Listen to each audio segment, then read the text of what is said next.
My name is Zayd, and this is my current issues timeline. Is about rugby. Jeez! First bit is the rugby timeline. It started as mob football. Rugby first started in 1823 when a pupil called William Webb Ellis picked up a ball during a school football game and ran with it. 1846/1847, rugby rules were invented, very similar to football rules.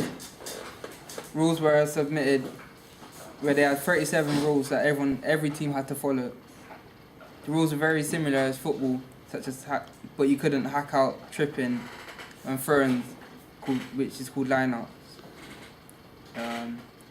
Rugby league was played for those who had money, and the first club from rugby league was made in 1908. Rugby union, not until 1995 rugby union was declared open, game and removal of restriction on payments. 1869, first rugby match was played between the two Irish clubs in Dublin. 1987, club league rugby starts and dominated by Bath and Leicester. 2005, in 2000, it was called Five Nations, but then they added the Six Nations, which was called Italy. The game of the rugby is one of the oldest games ever to be invented, but it's still one of the most popular games now. I'm going to show you slide 2 about the rugby hierarchy. At the top is the governing bodies, which helps promote the sport and everything. And then underneath that is the International Federation, which gives all the money, all the funds and stuff, therefore that the club can improve. Then underneath that would be national, north, south. Then you start from the bottom, then it goes down to the bottom, county league, then where you first start, local clubs, school club. The effects media has on sport. I'll start with the positives. Money is a positive that the media has on sport. Money brings fans closer to the teams that they follow. So like they could spend a bit of money to come see their role models. Education, understanding of the game, showing you replays. Therefore you could get a taste of what the game, how it's played, stuff like that. Sponsors, easier to attract sponsorship for players, therefore can earn more money and allow players to get more discounts.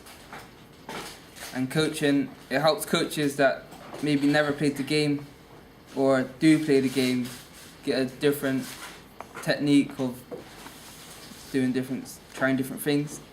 The negative about the media is it could be biased, only showing popular sports to get attention in TV, newspaper. It doesn't help encourage lower sports such as badminton and stuff like that. It's always shown by the most popular sports.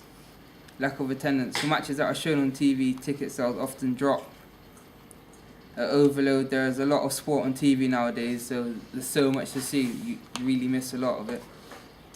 Attention, sports stars have too much attention, a lot of it being their private life being exposed, and demands. The media can put pressure on the organisers of sporting competitions to make the viewing experience better for the TV audience. For example, in the previous Olympics, the marathon was run at the same time it suited the TV companies, even though it was one of the hottest of the days.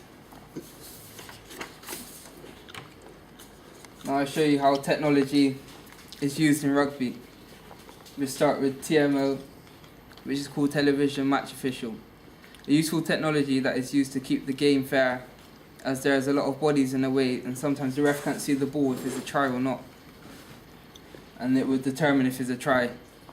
Tight tops are used to keep the opposition harder to tackle you, as they cannot grab you or cheat. They don't have collars, like you can see there's no collar, so it's harder for opposition to grab you from high up. We start with boots. The boots have long studs to get into the ground, which is easier for them to keep balance.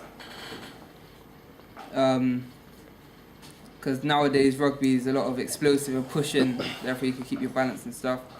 The ball, the material has been developed in a number of ways. The individual panels may having slightly raised surface patterns to help players grip the ball when it's raining and stuff in different weathers, while wind tunnel testing helps improve the aerodynamics of the ball when it is passed or kicked. Lastly, talk about the scrum cap. It's a form of headgear players use. This technology is used to protect players from getting life-threatening injuries to their head. Also stop players getting a common condition known as cauliflower ears.